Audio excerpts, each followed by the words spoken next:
Times के analysis में खुशामदीद। तो आज के लेक्चर में हम देखने वाले हैं जनाब कि the future trajectories of the middle east. ठीक है जी, कि मिडल ईस्ट में आगे क्या होने वाला है इसके बारे में ये एक आप देख लें कि उसके बाद से क्या कुछ हो रहा है, क्योंकि हमने इसको ख़त्म करना है, वो नवंबर का स्टार्ट करना है। और आप लोग इसको एक नज़र सारी मैगज़ीन को देख लें ताकि आपको परचेज़ करने की ज़रूरत ना पड़े कि वहाँ पे सिक्योरिटी क्राइसिस हो रहे हैं, पोस्ट कन्फ्लिक्ट स्टेबिलिटी और सारे मसले के बाद वहाँ पे स्टेबिलिटी कैसे अचीव होगी उसके मसले हैं जी, उनको होंगे ये वाले सारे मसले, जिसकी वजह से आप देखें कि रीजनल और ग्लोबल की पावर डायनामिक्स जो हैं वो शिफ्ट हो सकती हैं और उसके अलायंसेस जो है वो बन सकते हैं डिफरेंट कंट्रीज़ के। फाइनल वर्ड्स में क्या है जी कि जो ट्रेजेक्ट्री का मतलब होता है चाल, इससे ये साबित होता है कि ये रीजन जो है प्रोलॉन्ग्ड कन्फ्लिक्ट और इंस्टेबिलिटी की तरफ जा रहा है, कि ये जो झगड़े हैं वहाँ पे मज़ीद बढ़ेंगे और ये जो मिडिल ईस्ट का रीजन है मज़ीद जो है ये स्टेबल नहीं रहेगा, अनस्टेबल रहेगा ये, और कोई नया सिक्योरिटी फ्रेमवर्क बनाना पड़ेगा इन सारे इश्यूज़ को रिजॉल्व करने के लिए। नेक्स्ट हमारे पास है beyond hegemony the evolution of a multi polar global landscape के अपनी हेजमनी या अपना पावर बरकरार रखने के अलावा अगर देखा जाए तो दुनिया जो है एक बहुत ज़्यादा जो है जी मल्टी पोलर वर्ल्ड में चेंज हो रही है। चाइना जो है राइज़ कर रहा है, आप देखें, और डिफरेंट ऑर्गेनाइजेशंस बन रही हैं, जैसे G7 है, आपके पास क्वाड है, ये ओकोस है, और मेकिंग आप ब्रेकिंग ऑफ अलायंसेस के कंट्रीज़ जो है अलायंसेस जो हैं इत्तेहाद जो है मुख्तलिफ कंट्रीज़ के वो बन भी रहे हैं और टूट भी रहे हैं। रिसर्जेंस ऑफ रशिया दोबारा से रिसर्च कर रहा है, increasing role of global south, और इसका कंक्लूजन ये है कि मल्टी पोलर ऑर्डर की तरफ दुनिया जा रही है और जो है कि यूएस की जो डोमिनेंस है कि यूएस इस वक्त सबसे ज़्यादा बड़ी ग्लोबल पावर है, तो उसको चाइना और रशिया से ख़तरा है। और ब्रिक्स की जो है वो एक्सपेंशन हो रही है जिसकी वजह से डी डॉलराइजेशन हो सकती है, तो ये सारा इसमें है। तालिबान्स मोरालिटी लॉ, तालिबान्स का मोरालिटी लॉ क्या है? जेंडर अपार्टाइड के वो जो फीमेल्स को जो है वो साइड पे रखते हैं, तो उसका उनका लॉ क्या कहता है, रेस्ट्रिक्शंस क्या है वहाँ पे ख़वातीन के बिहेवियर और अपेयरेंस में। वैसे ऑन वन बिहाफ ये जुल्म भी है, लेकिन एक तरह से ये अच्छा भी है, क्योंकि देखें कि जब से औरत बाहर निकली है इससे औरत को ही इनसिक्योरिटीज़ हैं, मर्दों का फिर भी कुछ नहीं जा रहा, ख़वातीन को ही इनसिक्योरिटीज़ हैं। तो औरतों को भी अपनी हदूद में रहना चाहिए और मर्दों को भी वहाँ पे क्या है फुल बॉडी कवरेज होनी चाहिए। ये भी एक बहुत अच्छी बात है, बहुत अच्छी बात है, क्योंकि आप देखें कि सारी बेहयाई आजकल इसी वजह से फैल रही है कि ख़वातीन जो हैं वो बरहना निम बरहना रहने लग गई हैं। प्रोहिबिशन ऑन वुमेन्स वॉइसेस, बेशक ये भी अच्छी बात है। तो इनके देखें जी काफ़ी सारे हैं जिसको आप देखें कि ये बना के बताया जा रहा है कि ख़वातीन पे जुल्म हो रहा है, जबकि ख़वातीन को जुल्म से बचाने का ये तरीका है, लेकिन ख़वातीन की एजुकेशन ज़रूरी है ताकि उनको अपने राइट्स का पता हो। क्लॉथिंग की रिक्वायरमेंट्स है, नॉन महरम मेन से उनको जो है अपना आपको वाज़े नहीं करना उनके सामने, नॉन मुस्लिम वुमेन से भी उनको अवॉइड करना है क्योंकि आप वो ख़राब करेंगी। गेज़ प्रोहिबिशन के जो है दूसरों की बॉडी पे, मर्दों औरतों दोनों एक दूसरे की बॉडीज़ को जो है वो घूर नहीं सकते। कवरिंग वैन लिविंग होम, घर से निकलते ख़ुद को कवर करें। मीडिया भी वो यूज़ नहीं कर सकती, इमेजेस और वीडियोस भी नहीं देख सकती, और वहाँ पे मर्दों को जो है बेड शेव नहीं कहीं दी जाती, कल्चरल सेलिब्रेशंस भी वहाँ पे नहीं की जाती।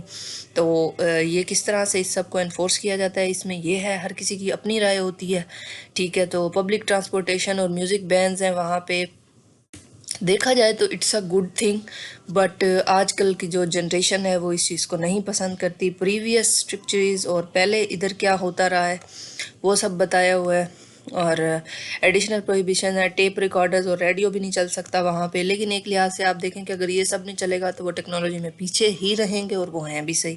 तो हर चीज़ को बैलेंस के साथ लेके चलना चाहिए, और वहाँ पे मेल डोमिनेंस है जो कि नहीं होनी चाहिए, बराबरी होनी चाहिए कि हर कोई अपने दायरा कार में रहकर काम करे। और अफ़गान वुमेन जो है तालिबान रूल के अंदर उनको क्या मुश्किलात हैं वो आप देख लें, बहुत सारी जो हैं जी मुश्किलात का उनको सामना है। ये आपका जेंडर स्टडीज़ में भी ये काम आ सकता है। उसके बाद इन्होंने एनालिसिस किया हुआ है, फिर एक कंक्लूजन है जी, और तो अब वुमेन वॉइसेस भी बैन कर दी गई हैं, तो ये एक बड़ी अजीब बात है। उसके बाद आपके पास टॉपिक है dark future of geopolitical fragmentation, कि ये जो हिस्से हो रहे हैं दुनिया के, उसका फ्यूचर डार्क है। अब आप देखें इसमें कि ये क्या कहते हैं, क्योंकि हमने अब नेक्स्ट मंथ का भी कवर करना है, तो इसलिए इसको जल्दी से देख लें। ये जी मुनीब भट्ट साहब ने लिखा है the trial of liberal democracy, कि लिबरल डेमोक्रेसी का क्या है, और डिस्ट्रस्ट हो रहा है इसकी वजह से इंस्टीट्यूशंस पे। और अब देखें जी क्या इसमें लिखा हुआ है कि केव टू केप, ये बड़े अच्छे अच्छे इसमें ईडियम्स लिखे हुए हैं, ये भी काम आ सकते हैं आपके, इसमें आप लिख सकते हैं ये। अच्छा जी, ये देखें, और ये डेमोक्रेसी, लिबरल डेमोक्रेसी के बारे में ये आपको बताया गया है। आगे ये पाकिस्तान का नेशनल ख़बरें यहाँ से शुरू हो गई हैं जी। Challenges of law and order in Balochistan, Balochistan में लॉ और ऑर्डर के क्या जो है जी हालात चल रहे हैं वो इसमें बताए हैं, कि जो वाक़या हुआ है वहाँ पे वो क्या है। देखें जी, ये नक्शा एक किस्म का दिया हुआ है कि इधर इंडिया है, यहाँ पाकिस्तान, यहाँ कंधार ईरान, ये बलूचिस्तान है, दरमियान में सारे ही फंसा हुआ है बीच में हर तरफ से। अब ये सरदार अख्तर मिंगल की ये बात इधर आप लोगों को बताई हुई है, और देख लें आप इसको। इसके अलावा नेशनल खबरों में है जी strengthening the e commerce sector, e commerce sector को वाकई स्ट्रेंथन करना चाहिए, क्योंकि जो यहाँ पे आजकल पाकिस्तान में तो बड़े ज़्यादा क्राइम भी हो रहे हैं, लोगों के पैसे ले लिए जाते हैं पर उनका काम नहीं होता, तो ई कॉमर्स को स्ट्रेंथन करने की जो है जी बड़ी ज़रूरत है। तो उसके बाद है जी पॉपुलेशन मैनेजमेंट किस तरह से करनी चाहिए, ये सारा बड़ा अच्छा आपको बैकग्राउंड दिया हुआ है। अब तक आपको पता होना चाहिए 7 जो है कंसेंसस हो चुकी हैं पाकिस्तान में, जिसमें पहली जो डिजिटल कंसेंसस थी वो आपकी हुई है अभी रिसेंटली 2023 में, ठीक है जी। और इससे पहले 2017 में हुई थी, बाकी आपको पता होना चाहिए पहली 1951 में हुई थी। और Pakistan strategic ascent from pawn to power in the new great game. अब पाकिस्तान की क्या स्ट्रेटजिक पावर हो सकती है वो इसमें आप देखें। और आप लोग रिस्पॉन्स करें तो इंशाल्लाह ताला डेली वीडियोस आएंगी, क्योंकि रह जाता है रिस्पॉन्स कम आता है तो हम भी ज़रा ढीले पड़ जाते हैं, पर एक लिहाज से जो चीज़ शुरू की है उसे कंप्लीट करवाना चाहिए। तो इसी मेरी कोशिश है कि मैं खुद नहीं तो आप एक नज़र इसको देख लें कि क्या हो रहा है मैगज़ीन में। प्रिवेंटिंग वायलेंट एक्सट्रीमिज़म, आजकल आप देखें कि लोग बड़े पुरतशद्दुद हुए हैं, सोशल मीडिया के थ्रू बड़े हुए हैं, कम्युनिकेशन के, सोशल मीडिया पे इतनी हेट स्पीच आ रही है, एक दूसरे के ख़िलाफ़ लोग कमेंट्स में हेट कर रहे हैं, भूल गए हैं लोग कि कैसे चलना है। तो इसको भी प्रिवेंट करने की बड़ी ज़रूरत है। लोग फिर बदले लेने के लिए लोगों की वीडियोस जो है वो लीक करते हैं और इस तरह के रखते हैं, तो जो कि ज़ेब ही नहीं देता। पेरेंटल कंट्रोल्स लगाने चाहिए। ज़्यादा आप देखें कि रिलीजियसली जो है लोग, आप देखें कि आपने यूट्यूब की वीडियोस में देखा होगा कि हर ड्रामास के या फिल्म्स के सेक्शन में लिखा होता है कौन हजूर पाक का उम्मती है या क्या, ऑल दैट इज़ इस तरह बनता नहीं है। इस चीज़ को ख़त्म करना चाहिए। Pakistani tourism potential unlocking the hidden gem, बेशक पाकिस्तान बहुत खूबसूरत है, पाकिस्तान में टूरिज़म को प्रमोट करना चाहिए, इससे जो है जी हमें पैसे भी मिलेंगे। और पाकिस्तान ने जी वीज़ा फ्री एंट्री दे दी है 126 कंट्रीज़ को, तो देखें कोई आता है कि नहीं, इसी तरह से ही प्रमोशन मिलती है। तो ये सारा इसमें बड़ा इम्पोर्टेंट और बड़ी जो है जी नॉलेजेबल बातें हैं, ये आप एक नज़र इसको देख लिया करें। तो इसके बाद यहाँ पे डिफरेंट उर्स वगैरह होते हैं, वो भी लोग अटेंड करने आते हैं, इंडिया से लोग आते हैं। तो इसके बाद जी आपके पास है brain drain versus brain dead politicians. क्या बात है, इसमें मुराद ये है कि देखें हमारी जो यूथ है बड़ी पावरफुल है, बड़ी यूथ माइंडफुल है, इंटेलिजेंट है, पढ़े लिखे हैं, तो वो तो ज़ाया हो ही रहे हैं और वो बाहर की कंट्रीज़ में जा रहे हैं, ठीक है। लेकिन यहाँ पे जो ब्रेन डेड पॉलिटिशियंस हैं, जिनकी ना तालीम है, जिन्हें ना तहजीब है, जिन्हें कुछ भी नहीं आता, तो उस तरह के तो पॉलिटिशियंस हैं। तो ये एक बड़ा ही मज़े का, ये आप देखें कि क्रिटिकल ऐसे राइटिंग में ये वाला टॉपिक ज़रूर आ सकता है, इसको भी आप देखिए। Churna island Pakistan second marine protected area, ये आइलैंड है जी, पाकिस्तान ने इसको प्रोटेक्ट किया हुआ है जी, और बलूचिस्तान में है ये मरीन प्रोटेक्टेड एरिया। एमपीए क्या है और कौन एमपीए को गवर्न करता है जी, पाकिस्तान में इसको बनाने की ज़रूरत क्या है जी, ये आप आ सकता है क्लाइमेट चेंज वाले टॉपिक में ऐसे के। तो ये देख लें जी, स्टोला आइलैंड है पहले, और फिर अब ये चुरना आइलैंड है, तो 2 हो गए। उसके बाद आपके पास है जी, अब ये इसके डिफरेंट ग्राफ्स आपको दिए हुए हैं, और ये सारा ये आप देखें, ये सस्टेनेबल डेवलपमेंट गोल्स जो हैं ये 17 हैं, ये आप लोगों को पता होने चाहिए, ये अक्सर कहीं ना कहीं एमसीक्यूज़ में भी आ जाते हैं। तो religious extremism who is culprit, के ये जो रिलीजियसली बेस पे लोग इतने ज़्यादा पुरताश हुए हैं, इतने गुस्से में है, तो इसका मुजरिम कौन है, इसके पीछे कौन है।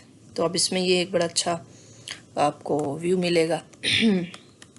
क्रिश्चियन फैमिलीज़ पे जो हमला हुआ था वो इसमें उसके बारे में सारा आप देखें बताया हुआ है। और ये तालिबान आपको पता है जी फर्स्ट पे ही होते हैं। तो इसमें एक बहस है कि कौन इसका जो है जी असली जो मुजरिम है। उसके बाद जी CH4 है जी, जो मीथेन है, बड़ी नुकसानदेह होती है इंसानों के लिए। ये वही गैस है जैसे आप देखें कि फुजले की होती है, और इस तरह से ये गैस है, इसका फार्मूला CH4 है। कलरलेस ऑर्डरलेस मेन कंपोनेंट इसका नेचुरल गैस है जी, और बड़ी ही ज़्यादा कुदरती तौर पे हम जो गैस प्रोड्यूस करते हैं वो आ जाती है। इसकी मीथेन की सोर्सेज क्या हैं, मीथेन की एमिशंस को रोकने के लिए आप देखें आजकल जो स्मोक चल रही है वो रीज़न बिहाइंड ये भी बहुत बड़ी रीज़न होती है। उसके बाद US की प्रेसिडेंशियल डिबेट्स जो हैं वो इसमें आपको बताई गई हैं। ये यहाँ से थोड़ा मैं सेट कर दूँ ताकि पूरा ज़रा नज़र आ जाए, ठीक है। तो ये देखें जी वहाँ पे क्या डिबेट चल रही है।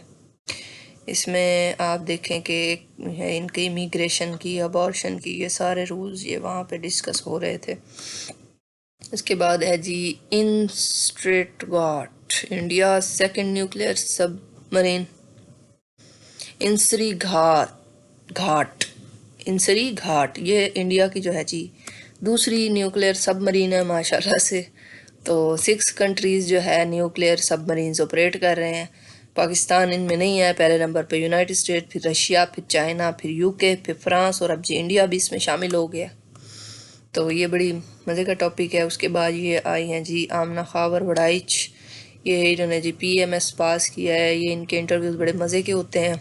और मुझे एक ये चीज़ अच्छी लगती है कि आप लोग को जो DMCs नहीं मिलती ऑनलाइन, आप यहाँ से देख सकते हैं कि कौन से सब्जेक्ट्स कितना कोस्ट करें। आप पिछले पूरे साल के मैगज़ीन भी निकाल के आप देख सकते हैं कि कौन से सब्जेक्ट्स ने जो है अच्छे मार्क्स दिए हैं। तो ये आप पढ़ लिया करें, इससे आपको पता चलता है कि किस तरह से हमने सब्जेक्ट चूज़ करने हैं और कैसे जो है ये सब करना है। उसके बाद ये शफीक अहमद साहब हैं जी, ये वर्ल्ड टाइम्स का करंट अफेयर पोर्शन पढ़ के पास होते हैं। आप देखें कि हर महीने के जो करंट अफेयर्स हैं ना वो आप वर्ल्ड टाइम्स से कलेक्ट कर सकते हैं, इसके एंड में होते हैं। और इसके बाद है जी पाकिस्तान को इकोनॉमिक चैलेंजेस क्या हैं, इसमें आपको सारी पाकिस्तान की GDP, फिस्कल डेफिसिट, ये लेटेस्ट इसमें से आपको जो है ये मिल जाता होता है। तो ये आप देख लें। ब्रेस प्रोग्राम क्या है ये सारे इसमें लिखे हुए हैं। एब्स्ट्रूज रिसर्च कल्चर इन पाकिस्तान, ठीक है।